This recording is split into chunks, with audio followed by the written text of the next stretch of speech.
At that time Herod Antipas, the Tetrarch, who governed a portion of Palestine including Galilee and Perea, heard the reports about Yahusha and said to his attendants, "This is John the Baptist. He has been raised from the dead, and that is why the miraculous powers are at work in him." For Herod had John arrested and bound him and put him in prison at the fortress of Machaerus, east of the Jordan, to keep him away, because of Herodias, the wife of his brother Philip. For John said to him, "It is not lawful for you to have her living with you as your wife." Although Herod wished to have him put to death, he feared the people, for they regarded John as a prophet. But when Herod's birthday came, his niece, Salome, the daughter of Herodias, danced immodestly before them and pleased and fascinated Herod, so much that he promised with an oath to give her whatever she asked. She, being coached by her mother Herodias, said, "Give me here on a platter the head of John the Baptist." The king was distressed, but because of his oaths and because of his dinner guest, he ordered it to be given her. He sent and had John beheaded in the prison. His head was brought on a platter and given to the girl, and she brought it to her mother Herodias. And John's disciples came and took away the body and buried it. And then they went and told Yahusha.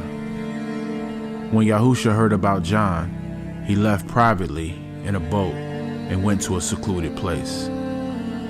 But when the crowds heard this, they followed him on foot from the cities. When he went ashore, he saw a large crowd and felt compassion for them and healed their sick.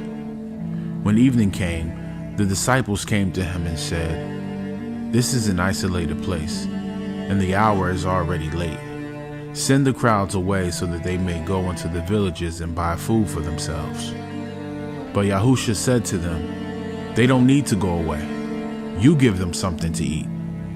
They replied, "We have nothing here except 5 loaves and 2 fish. He said, "Bring them here to me." Then he ordered the crowds to sit down on the grass, and he took the 5 loaves and the 2 fish, and looking up toward heaven, he blessed and broke the loaves and gave them to the disciples. And the disciples gave them to the people, and they all ate and were satisfied.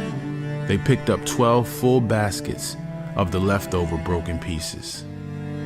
There were about 5,000 men who ate, besides women and children. Immediately he directed the disciples to get into the boat and go ahead of him to the other side of the Sea of Galilee, while he sent the crowds away. After he had dismissed the crowds, he went up on the mountain by himself to pray.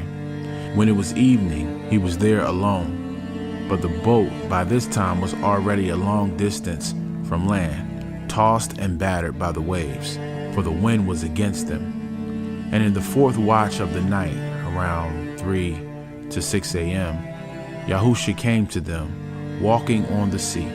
When the disciples saw him walking on the sea, they were terrified. And they said, "It's a ghost!" And they cried out in fear.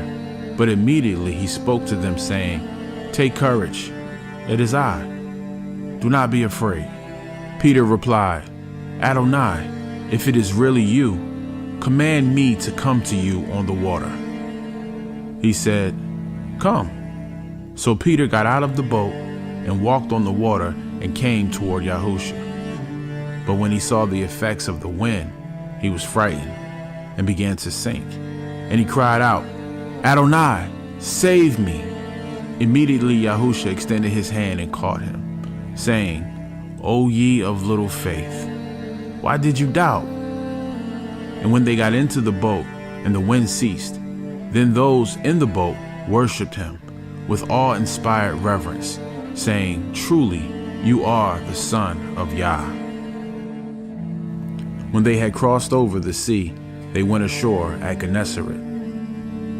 And when the men of that place recognized him, they sent word throughout all the surrounding district and brought to him all who were sick. And they begged him to let them merely touch the fringe of his robe, and all who touched it were perfectly restored.